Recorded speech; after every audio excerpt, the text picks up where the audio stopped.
Number 9 देखिए क्या कह रहा है, दिए हुए सदिश वेक्टर ए वेक्टर बी के लिए सदिश vector A plus vector B के अनुदिश मात्रक सदिश। तो पहले हम लोग इन दोनों का सम निकाल लेते हैं, फिर हम लोग इसका मात्रक सदिश निकालेंगे।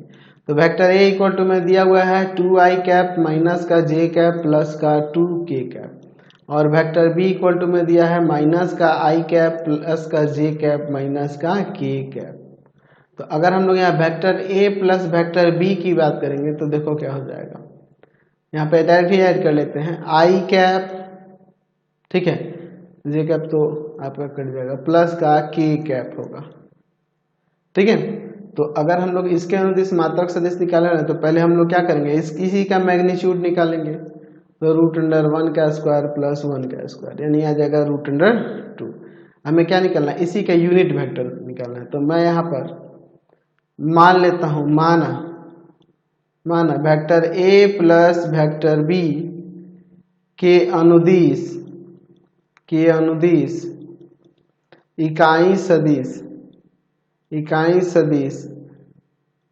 वेक्टर सी है या सी कैप है, ठीक है। तो सी कैप किसके इक्वल हो जाएगा, तो हम लोग जानते हैं इस 1 बाई जो जिसका आप इकाई सदिश निकालना है उसका मैग्नीट्यूड और इनटू में वो वेक्टर, ये ना किया जाता है। तो 1/√2 इंटू में वेक्टर आई और प्लस में वेक्टर के, यानी हो जाएगा यहाँ 1/2i कैप प्लस 1/√2 होगा k कैप, यही ना आपका आंसर हो जाएगा।